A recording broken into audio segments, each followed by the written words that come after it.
this belief, this theory, this saying. It's not entirely original, but I live by it.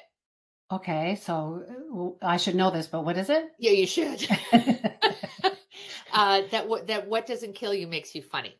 Okay, so a little bit of a different line. But I don't know. Is that true Well, I for don't know. everybody? If it was, then the hospitals would be churning out comedians, right? They'd be doing stand up in the parking lot. People would come home from war and do improv. So no, not for everybody. No. Well, some people emerge from the hospital and do stand up, but I guess largely that's not the case. But No. it's a coping mechanism, right? Well, this is my point. If you follow that line of thinking, anxiety, which I have, can be a superpower. And if you tackle the subject of your anxiety or your fear and you work with it and you turn it around and you get down to the nitty gritty of it and then you share it through writing or stand up and people connect and laugh at it with you. Yeah, that's way better than with you as opposed to at you. Although they don't laugh at you as much as you think they do, which is what I have found. Or maybe they are laughing at me.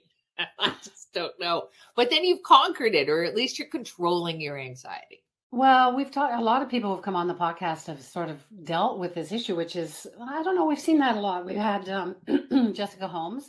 She's a comedian. She's tackled depression. Very, very funny.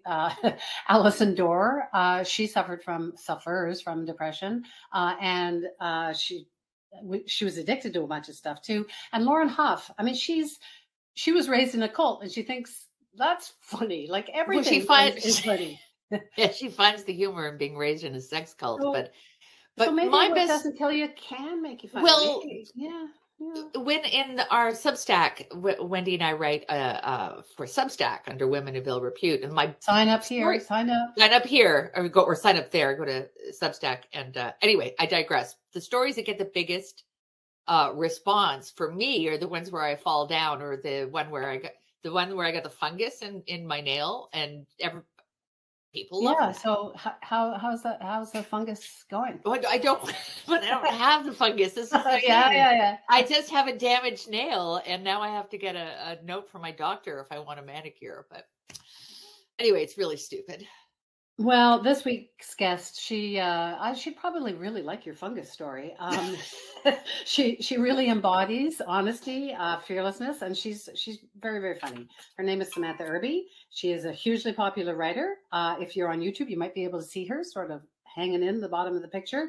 Her books, they appear regularly on the New York Times bestseller list. She writes about everything, and I mean everything. She writes about sex and feminism and certain bodily functions. There's this insane dog that she got during the pandemic. She talks about that. And she's also a TV writer. She's written and produced episodes of, and just like that, the reboot of Sex and the City. Which was not apparently the dream gig that you might expect it to be, but it's all grist for the mill. Sam Irby's latest book of essays is called Quietly Hostile, which I totally relate to. And she's with us today, listening patiently to us talk about nail fungus and the fact that you don't like doing podcasts. So we're very, very happy that you're doing this one. Oh, I don't not like it. I don't like myself and my ability to answer questions off the cuff in a way that both makes sense and makes you laugh. Right. So podcasts are great. It's my own untrustworthy brain that I don't trust. Well, we like you for your brain. And I think I read something saying that you also don't like being edited. So we just have to tell you that we don't edit anything unless you say something really legally. No, we don't edit. I haven't had media training, but I've had enough I can't believe you said that moments to be a pretty good self-editor. Yeah. But I mean, are you still now? I mean, it's a double-edged sword because you're so forthcoming about, I want to talk about your newest article. I think it's the latest one about it's okay to hate your body. We're going to get there. But do you think, because that's refreshing, but do you think because you go there now, people expect you to go there? It's a double-edged sword. Yeah, I think if I put out a book that was I don't think anybody has any expectations or expectations that I'd have to live up to. But I think if I put out a book that had no gross stuff, no butt stuff, no nothing, people would be like, who wrote this? You didn't write this. This isn't yours. So I don't know that I don't feel any pressure to, but I know that if I did switch up my style, people would be like, oh, we missed the fart stuff. I like the fart jokes. It's the poo stuff. I'm uncomfortable with talking about wait poo. a second. Where's the That is not what I'm trying to change. You shouldn't be uncomfortable. Like, are you uncomfortable talking about blinking or breathing? No. Like, it's a... No, I'm a prude. She is. But I don't think that. I think we just live in a society that makes you feel bad or weird for this thing that you have to do all the time. And then I don't. I never do that. Oh, you don't? Oh, okay. Well, then I understand why you don't want to hear about it, because this horrible thing happens to everybody else. But I think, like, the more we sort of talk about it, and then it starts to lift the stigma, even if it's only among your, like, family or friends, or, like, you don't have to. I'm not trying to change the world. I just want people who talk to me to know that if I go to the bathroom, it might be 20 minutes and not to make a big deal. Go ahead and order the appetizers. I will be back. Well, I was going to say I was raised by men. That's not true. I was raised by women, but I have 2 grown sons and a husband, and this kind of conversation, they have their own bathroom. Just for that reason. And so, that's just the way it is. And we don't need, like, that's, but women don't grant each other that freedom. No. Like I'm going to go so sad to me. It is. Like, in a public washroom, I will flush the toilet when I'm making any audible noises, because I'm too embarrassed to have anybody else hear me do what I hear other people do. Yes. Yeah. I mean, it's, I'm not a sociologist. I'm definitely not, like, smart enough to cite any facts, but it is a shame that you feel ashamed doing a thing that truly we all have to do. And maybe yours are, like, quick and don't stink. Great. But, like, long stinky ones are equally acceptable, and you shouldn't feel bad doing that in a toilet that was meant for your poo. It's so funny because we're in this, like, anti-shame era, it seems, right now. And like, everyone's saying, get rid of shame, like, just be proud. And Maureen and I, we both had cancer, and we both thought that was hilarious once we found out we were going to live. There were aspects. There were aspects of it, and later, I spoke about it. I made it a topic when I was on the speech circuit about, not the humorous side of it, but dealing with, stuff with humor and going there. And, I remember saying I've had one breast replaced, and then I could tell everybody was like, which one? You don't know which one. The truth is, it's in the back for dancing. But I mean, yeah, it was very empowering. But I want to talk about this. I think it's new to us because I think it just came out last week in your article on you don't have to like your body, not your body, one's body, but yes, your body. Our bodies betray us, right? They get sick. They don't conform to the shape that we want. You suffer from Crohn's disease. Our arches fall. It's not even just aging. Some of us are born in near perfect packages through luck and genes, and others are born with a hell of a lot of challenges, and yet we're all supposed to love our bodies equally. I understand and respect the sentiment, but I do think it excludes people who struggle with their bodies for whatever reason, and I think it sets a goal that doesn't have to be a goal, right? Like, I don't think if you come to terms with your body and it's all of its whatevers, great. But if you can't, if you just can't get over its betrayal, I think that that's okay. And I think that there should be spaces for people to be like, oh, I feel terrible today. And I hate this body. And like, it has to be okay for you to say that without someone being like, but what about the message you're sending to children? Or, people, whenever you sort of do something that's against the majority, people will find a myriad number of ways to try to get you to take it back, and it's like, well, I'm not teaching how to hate your body. I'm just saying that I have a complicated relationship with mine. I just don't like anything that flattens or there's no nuance allowed.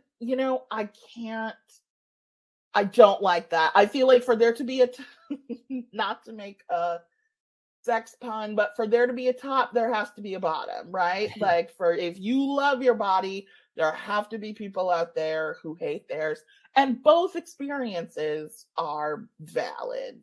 I just don't like the kind of like, we all should be doing this. And it's like, well, what about the people who can't afford to do that?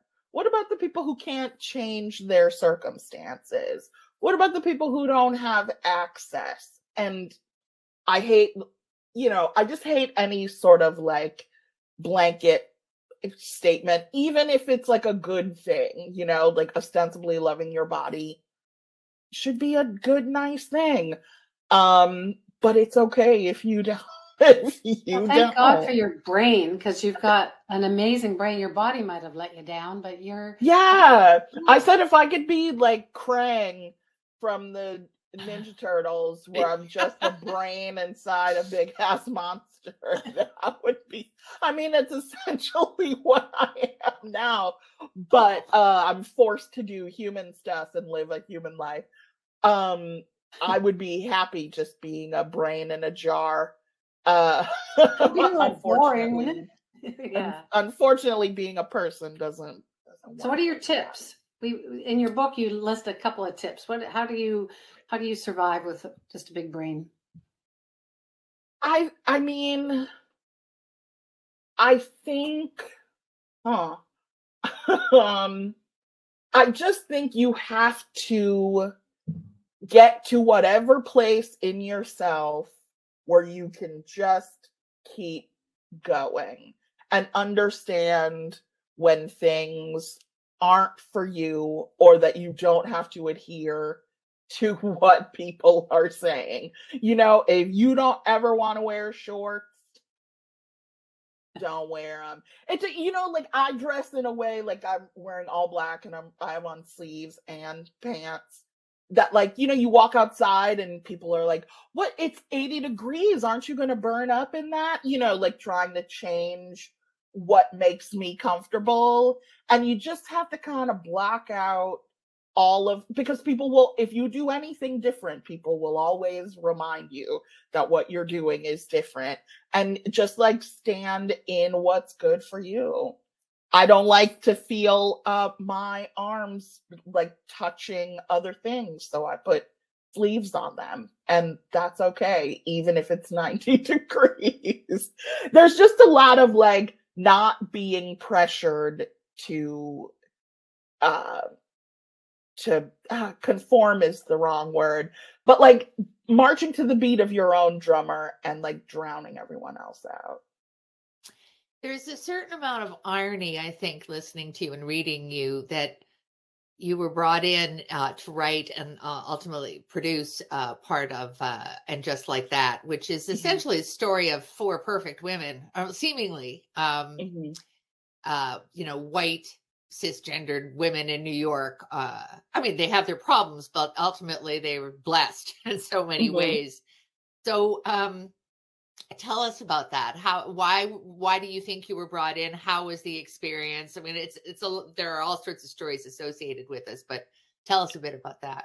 Well, I wasn't. I was a huge fan of the original series. I still am. I think it came out when I was like 19, and I didn't have cable, so I waited for the the VHS tapes to come out. This is in 1999. I would like go to Best Buy, buy a season, and then my friend and I would just like sit and watch them. So I had always loved the show. I've seen every episode multiple times.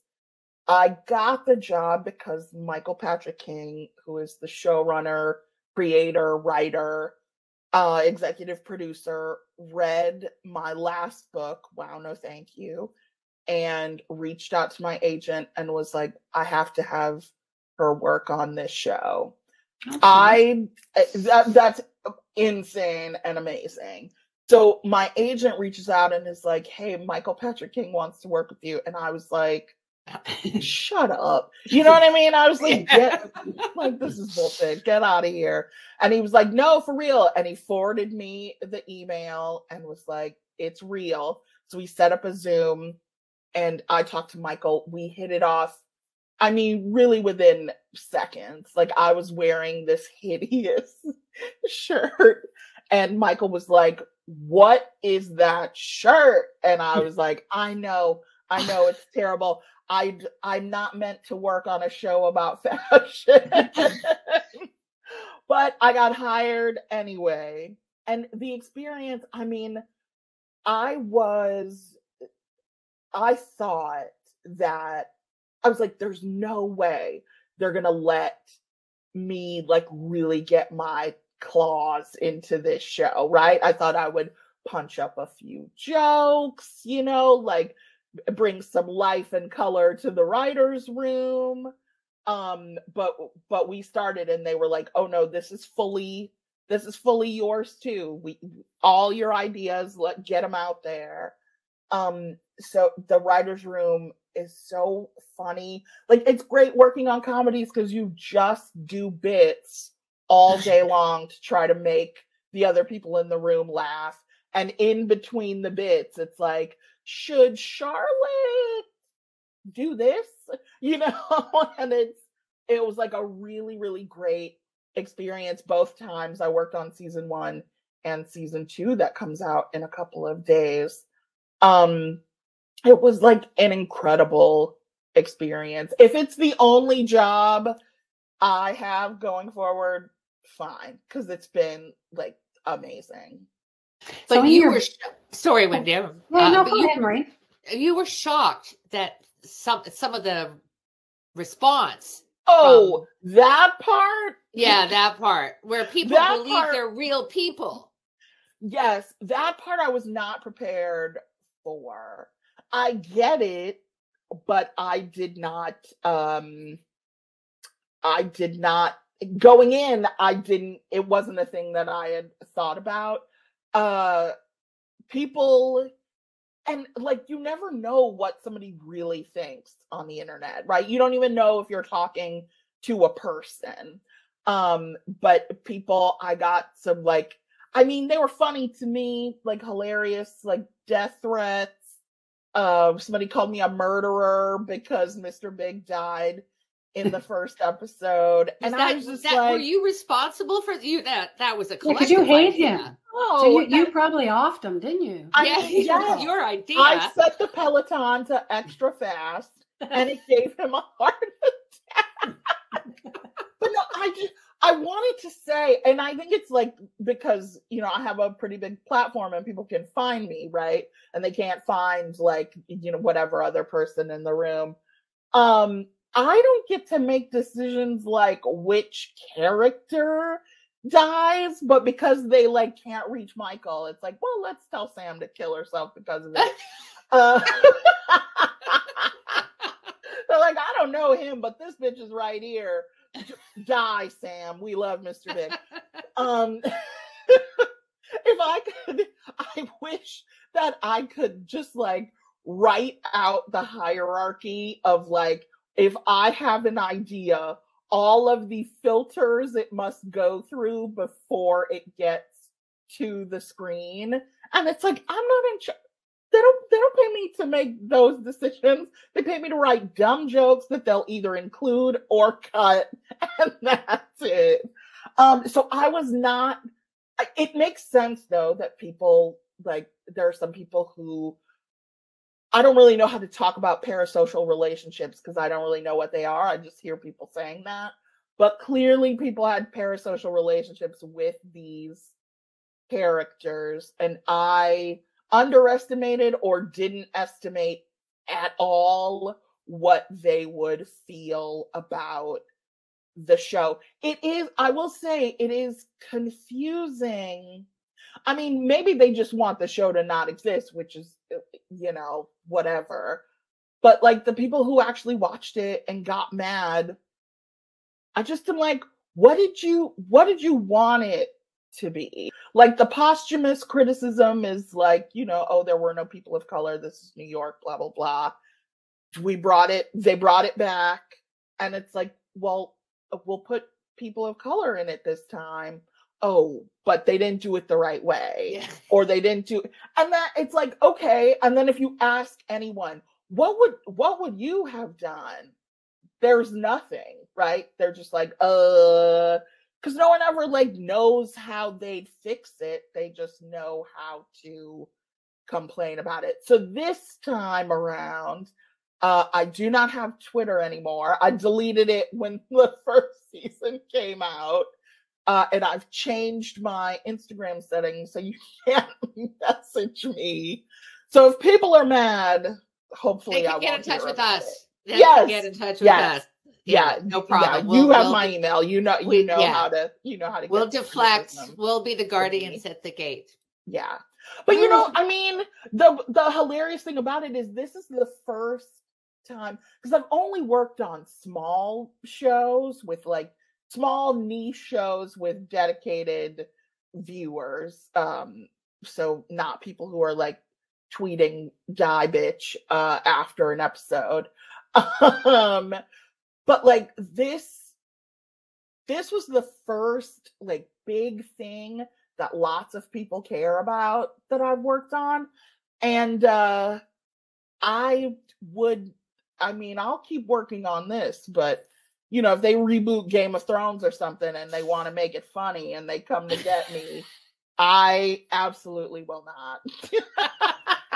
Well, they wrecked it anyway, but that's a whole other story.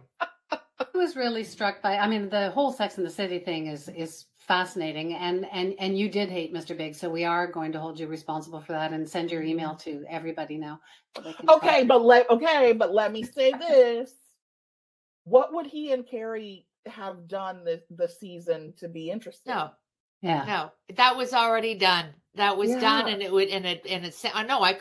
was shocked, but I completely understood how this would send Carrie on to the next part of her life. She can't. It's like you want to see her dating. You want that date where she puked in the street. Yeah, it's like you want to see that. You want to see that's my pet peeve, though. You've written about how that's a pet peeve of yours, that the vomiting scenes are never real. I scream at my TV set all the time because they're Carrie suitcases like there's nothing in them, and they wobble back and forth. That's my pet peeve. But yours is the vomit with nothing in them. Yeah, that kills me when you see a person take a drink of a cup that has nothing in it. I'm like, they couldn't have put like a couple ounces of water in there just to make it look realistic.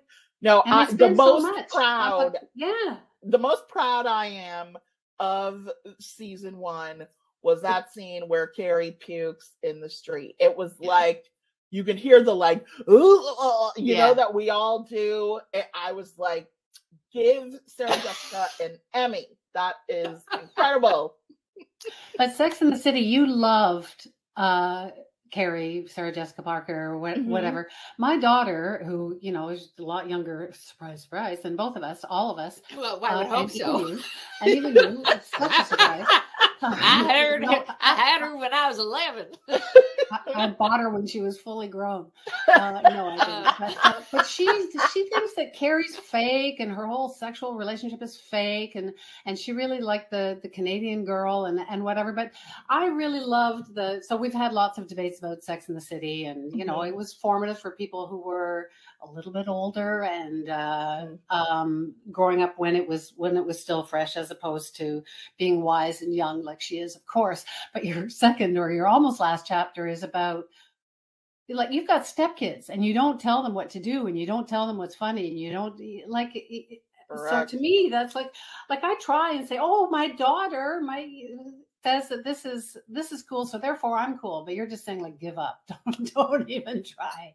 Well, with stepkids, it's different because, like, what I don't have a leg to stand on if I were to tell them what to do. They have two parents. Their parents can be in charge of all their stuff. I will say, like, don't hold a knife like that, or that stove is hot. Like, I don't not talk to them. We have a great relationship. I just don't parent them.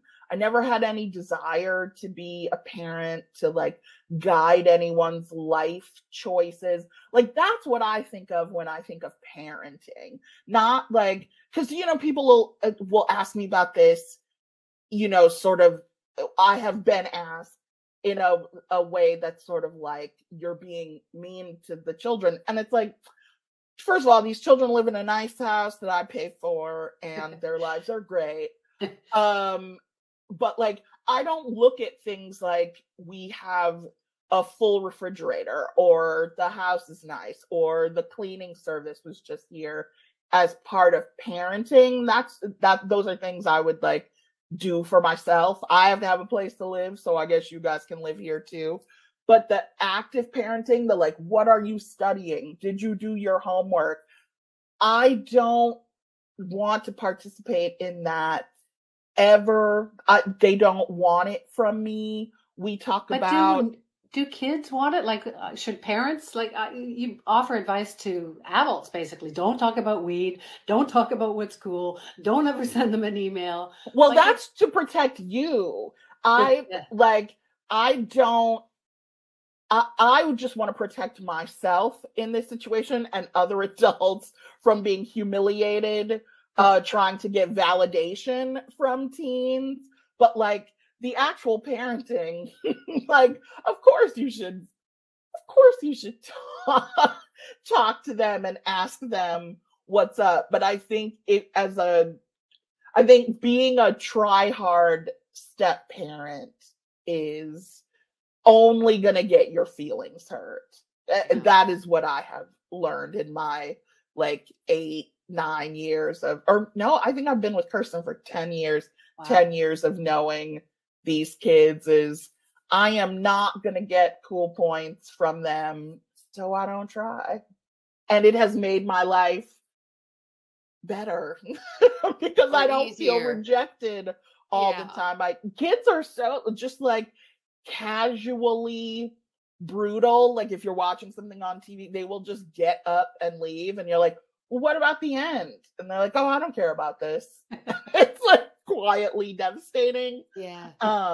So yeah, I don't step on any mom or dad toes. I treat them like almost like my friends, but they're like my freeloader friends who I pay for every time I take them to dinner. That's what grown children are. They're your freeloading friends. Yes. It's so true. Yes. Yeah. When do you want, and I want to ask you, I love your list of recommendations, of flip-flops and moisturizer and toilet paper and all these things. And I love this, as opposed to the, this is my $300 moisturizer and I can't live without my mink-lined slippers. These are practical items. I saw one that had a $15,000 watch. Like, what the hell? First of all, you could live without that. Second, you have a phone in your hand, like, that has the time on it. Just say the phone. Anything that, and I mean, you may notice a theme if you read my work. Anything that makes regular to poor people feel like shit for being regular, poor, having less. I don't like that. Like, so many things are so far out of reach for most of us already. I don't want to read like my favorite rapper has a watch that is worth more than my car. I want to know like what brand of Q-tips does he like? That's a thing I could actually go out and get, and I can be like, oh, Drake and I have the same Q-tips. You know, I hate that shit. That's like, you know, regular people are reading it. You know, like the audience is, you know, people who make $30,000 a year. Don't say that your Rolls Royce is an essential. I mean, say what you want, but I just don't like when it's like, you know, my Maserati is a thing that I can't live without. And maybe you can't, but like talk about that in Rich People magazine. I did send my daughter your recommendations for moisturizer, and she was like, "Yeah, I love that actually. First Aid Beauty Ultra Repair Cream is a miracle, and none of my stuff is sponsored. Like nobody offers me sponsorships, probably because I'm too gross and unreliable in the way I would market their product. But that First food jokes they're coming in, I think. So, you know, I'd go for it. Usually they're going out, but that's just nice. But like everything there are things that I actually use that everyone and your purse if they or want. Your bag, like there's all kinds because you suffer from, I don't know, OCD, depression, colitis. Yeah, like you got I got a lot of stuff. A lot. So in your purse, you've got, you don't leave the house unless you've got what? I don't leave the house without this very specific, oh my God, I cannot remember what it's called. It's the Preparation H in the silver tube. In the silver tube. That stuff, I had some ulcers down there, and that stuff was people in television, they put Preparation H under their eyes to get rid of bags. That's apparently I'm gonna try that as I am noticing my bags. I have plenty of Preparation H. I don't leave without Motrin or, you know, some sort of ibuprofen. I always have a book in my bag. I don't know the last time I've been like bored in public and like took the book out of my bag, unless like my phone, unless I accidentally ran over my phone with the car. But I'm so terrified of being alone with my own thoughts for more than 30 seconds that I must always have a distraction. So usually a book. I like to have napkins. I like to have Flonase, because you never know when a nasal irritant will be. You never know. It's a big bag. I carry like a suitcase around. I like to have some AirPods just in case I want to pretend to be on a call if somebody's trying to talk to me. And be like, sorry, my accountant, I'm going to tax jail. Leave me alone. Yeah, and wallet, of course. Lip chat. Here's a weird thing. I'm going to ask you, because I was just thinking about this morning in the Starbucks drive-thru. I have all of my cards in my wallet. That's not normal, right? Like I should. No, you don't need to. At home. Yeah, you can actually and I only figured this out recently. Is you can get most of your cards on your phone. But there are very few you can't load. Yeah. Yeah. Right. Okay. Because I do have a big wallet and like all my cards are in it. And I was going through it this morning and I was like, if I lost this, I don't even know all the numbers I'd have to call to cancel. No, you can put them, you can load them all onto your phone. You're welcome.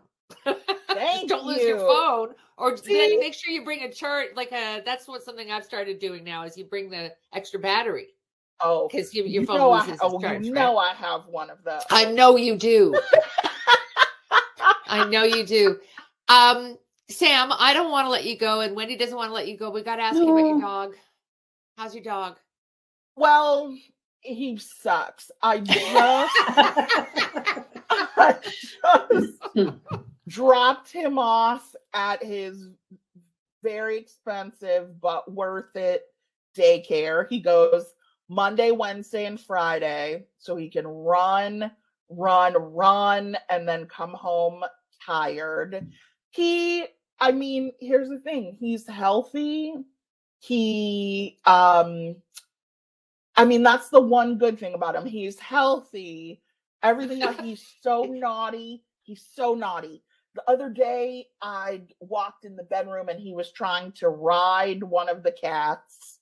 And she was walking and he's like over her.